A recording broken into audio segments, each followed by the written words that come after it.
সুপ্রভাত। শ্রী শ্রী পঞ্চমুণ্ডী বামাকালী মায়ের সকল ভক্তকে আমার প্রণাম।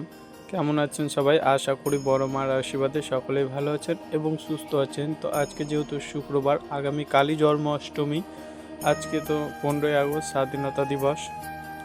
তো সকাল সকাল মায়ের মন্দিরে চলে এসেছি স্নান করে, মায়ের পূজার সামগ্রী জোগাড় করে তারপরে মাকে ঘুম থেকে তুলে নিলাম। এইদিকে আজকে অনেক ফুল পাওয়া গেছিলো, তো ভাবলাম একটা মালা তৈরি করব।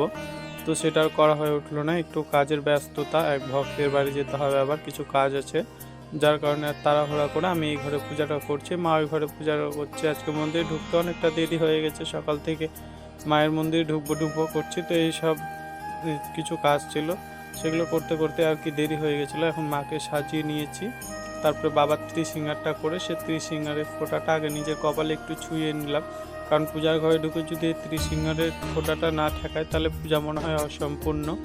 তারপরেই চলে গেলাম ভোগ বানাতে মায়েদের জন্য। মায়েদেরকে যে ভোগটা আজকে দেওয়া হবে সেই ভোগটা তৈরি করতে। আজকে মায়েদের ভোগ দেওয়া হবে মিষ্টি ভোগ, সেরকমভাবে ফল বানাবো না, কারণ একটু কাজ আছে, ব্যস্ত আছি।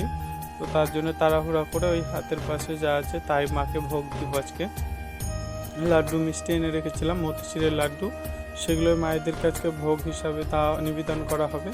তো সেই জন্য আমি ভোগটা আগে সাজিয়ে নিচ্ছি, তারপরে মায়েদের ঘরে ভোগটা নিয়ে ঢুকলাম।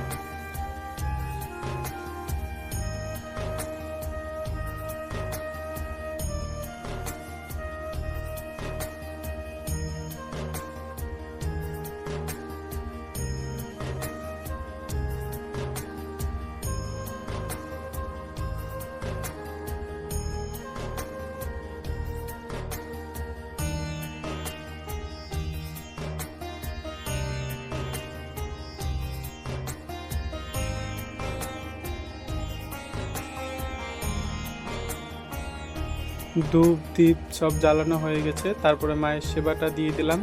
মাকে দেখতে কেমন লাগছে সবাই অবশ্যই কমেন্টে জানাবেন, আর মায়ের মন্দিরের এই ভিডিওগুলো আপনাদের কেমন লাগছে একটু আমাকে জানাবেন। তো মায়ের সেবাটা দেওয়া আজকের মতো সম্পূর্ণ হলো। আর যারা যারা মাকে মন থেকে ভালোবাসে, মা যেন তাদের সব সময় তাদের পাশে থাকে। ভিডিওটা এই পর্যন্তই রইলো, দেখা হচ্ছে পরের ভিডিওতে। সবাই ভালো থাকবে।